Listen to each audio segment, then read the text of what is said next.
go. What is up, beautiful, amazing, wonderful people? Welcome back to my YouTube channel. Today, we have a gaming controller that I want to unbox. So this, my friends, is the PDP Faceoff Deluxe wired gaming controller. My friends, that took about 4 tries to try and get that. And I finally got there. But anyway, we have the blue one here today. It comes in 2 different colors. It's like blue and then one is pink.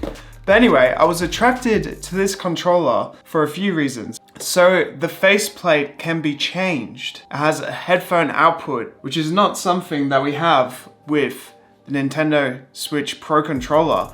For an even cheaper price, you might actually get a gaming controller for your Nintendo Switch that's a lot better than the actual Pro controller.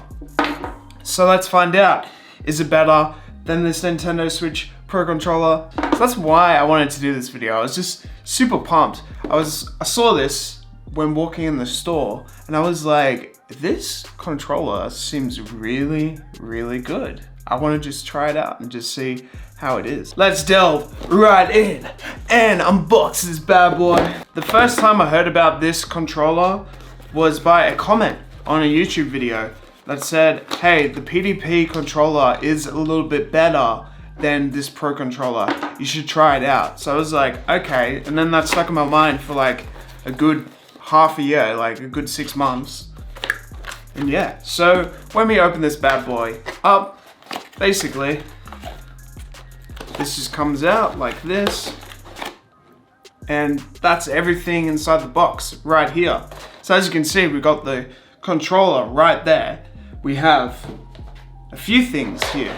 So we have the actual controller, which is wired, by the way. So this is the actual controller itself. You guys love seeing this sort of stuff. It looks really good. I love the colors. I love everything. It shines, it's glossy in terms of the finish. It feels very, very, very, very, very nice. We have headphone output. These like gaming pads feel very, very nice. We have all the normal Nintendo Switch controls, and we have this button here, which I'm gonna figure out what that does. And another thing, we have this back plate, which is quite cool. So this has more buttons than the Nintendo Switch Pro controller, which is interesting. For a third party, you're getting more controls over the actual Nintendo Switch Pro controller. Does that come off? Oh, that comes off. So basically we just flick that open and then that comes off. So yeah, that just comes off. Anyway, that's what it looks like on the inside. Oh, okay. Something that I just read in the instructions. Over here, we have volume up and volume down buttons. You press in this button to be able to change the audio. So that's quite cool. The way we do is we hold that down and then we can control the actual volume of the headset through these buttons. Press this function twice to mute the microphone of your headset. And we also have programmable back buttons. So while holding that down, we can actually program what these 2 buttons do. This faceplate is also, you have the ability to take this off and replace it. Yeah, you can actually take off the faceplate and customize it, which is not something that we have with the Pro controller. So we have extra options there. I wonder if they do custom faceplates for these things. Also, by the way, it comes with this bag that I didn't talk about. So in this bag, we have a few more things. We have an extra knob here that we can use. What? You can take them off? That's crazy. Ability to take off these D-pads. This is on the level of the Elite Series 2 almost. So this one has like a thing for FPS shooters and this one doesn't. Ah, okay. So the main difference is that it's a bit longer. So that's better for like FPS shooters. If we want to put the other one back in, I just pop it on like that. There we go. Pop it back in and then you just pop the faceplate on. There we go. I like it. I like it a lot. All right, now let's plug it into the console. As we can see, it's connected because we have a light turned on here. There's also a thing on the screen that says that the controller is connected. So we are officially connected. I'm attaching the SteelSeries Arctis 1 headset.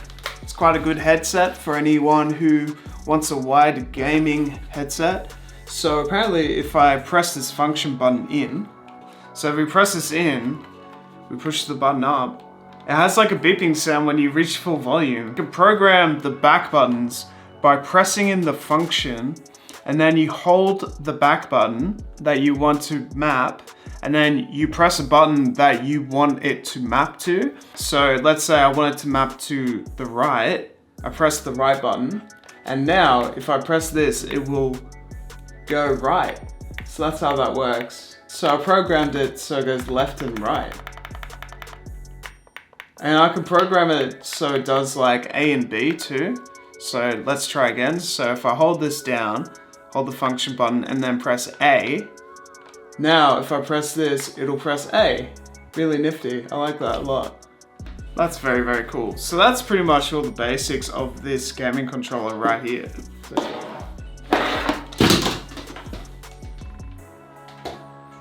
Yep, we just did a drop test by accident and it's totally fine. So there we go, an extra drop test right there.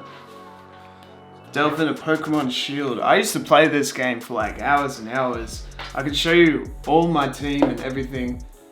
Charizard called Alexis on Fire, that's level 100. Cheeky Monkey.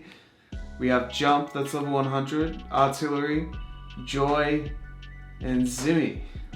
Oh hell yeah. Yeah, overall, the gamepads feel really good. Yeah, overall, I can't complain about this controller like at all.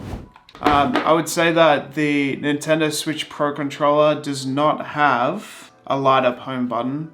It doesn't have an interchangeable faceplate. It doesn't have programmable buttons on the back. It doesn't have a headphone output. So I would say that this controller has a lot more options. The only difference is that it is a wide controller. It doesn't really matter that you need a wide controller or not really for the Nintendo Switch, because probably gonna be playing it not too far away. And this cable is long enough. So I would say that this controller, for the price, is like a 10 out of 10 for everything. Like the feel of it, it feels better with your hands too. Like the faceplate just feels a lot nicer. I would give this controller a really good rating. And I would say that for anyone who wants a Nintendo Switch controller, who's willing to invest a little bit of money for better gameplay, yeah, I would say that this is a fantastic option for you.